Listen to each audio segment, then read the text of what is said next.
The facility that I came from was Rose Garden Health and Rehab Center. I was there for 30 years.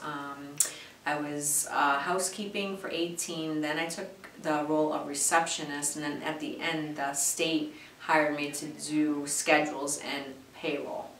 I, Tamika, also came from Rose Garden Health and Rehab Center.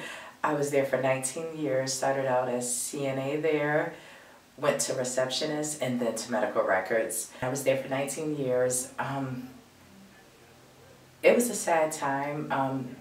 2 years prior to it closing, we all kind of had a heads up, but we were hoping, even the residents, that it would stay open. We were hoping that to get through this, that like this too shall pass, but it didn't go that way. So we watched a lot of stuff take place as far as residents becoming depressed, just sadness. People had a hard time coping, and the sadness was a lot of them did not want to leave. That was their home. So to watch them, to them, it felt like they were being, like an eviction, like you're being put out, and they weren't sure where they were going because they really didn't have much of a choice. It was, you're gonna, we got space for you over here, so you're gonna be sent there. So to disrupt their home, a lot of them been there for years, some not so long, but still became unified. It became like a family. You had certain ones that went around and delivered newspaper every day to the residents. They would get it from the nurses station and go by, and that resident or patient wanted to see that person every day. That was how they got their conversation on. So it was like disrupting, and I would say it still is, that kind of issue disrupts a community. In the beginning it was great. I mean, we always had a full facility. At that time it was about, towards the end, it was like 42 residents there, even though it was a 92 bed. The 2 years prior, they had to stop the letting residents and the admissions. They had to stop that due to the state demand for them to stop letting residents come in.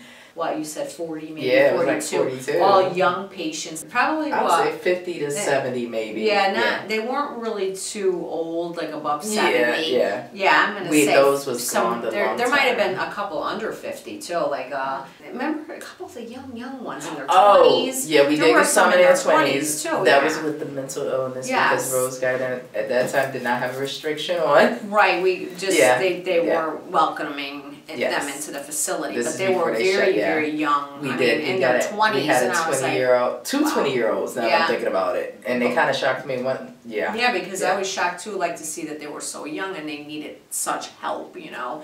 And again, we always took care of them, you know, like we would any other, and they were fine. But I remember the young ones. When she said that, I thought about it. Because of, you know, you got your own children, but we still treated them like family. Yeah, and then these kind of facilities, rehab / long-term,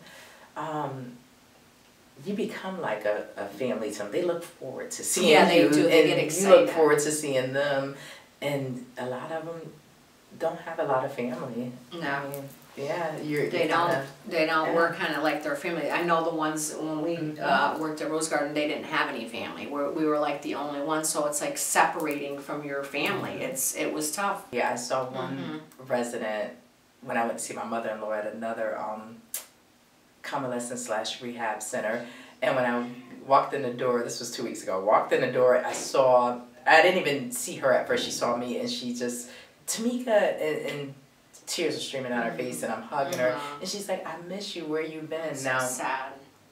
A lot of them, the majority of them do have dementia, like cases of it, so they get familiar with repetitious. You know, they get familiar with the faces, and that's where their comfortability come from. So when you disrupt that, it causes confusion, depression. That's why I just say the mental illness as well, because due to the depression, one I think left, and I think he passed away. Yes, younger guy, you know what I'm talking about. One got sent home. And he passed away within like a month. Yes, and I was like, oh, and it blew out my Yeah, because he was really young. He was actually really nice. So I don't know. And again, and when she say young, she means like 50. Yeah, young. So, exactly. Yeah. They were young.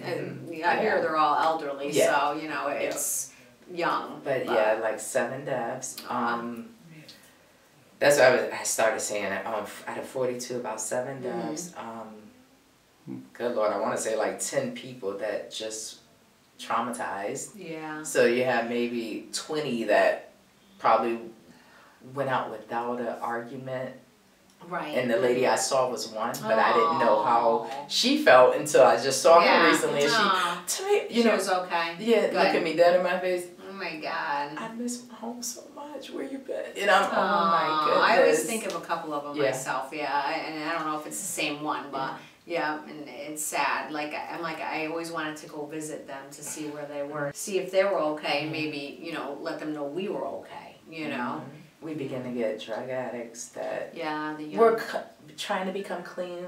Right. Because now they got cirrhosis of the liver and stuff like that. So they still had illnesses as well. Yes. Oh, they were so drug sad. related, but they were still trying to. They were trying to get better, and we did see some, you know, the improvements and stuff. But then you'd see them get sick again, you know. I mean, when they found out, basically the place was closing, they went on drug binges. That's when I said that the cops used to have to get called regularly. They have needles in there. And they're like, well, what are we gonna do? Nobody cares about us. They don't. I know, it was so sad. Yeah, it was like the things that they had begun doing. The cops were in quite a bit. And I remember them coming in. I was they had to keep doing room checks, and they couldn't really arrest the person. No, they didn't. They would put a little fear in them to get it together. But by now, the residents are, well, nobody cares about us anyway. No. So their mind, it began to change the good road that they was headed on. And the patients that got sick, a lot of them got sick. We had a lot going back and forth to the hospital. And they were worried about where they were going to live. Yeah, they were. That was the saddest part, because they had all their little belongings, and they were just crying like on where they were going. And I'm like, I couldn't even look at it like anymore. I was so sad.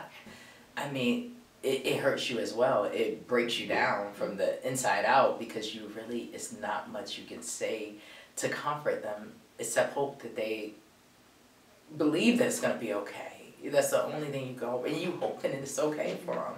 But again, we had to stay strong and do, you know, what they asked us to do. But that's about it, you know.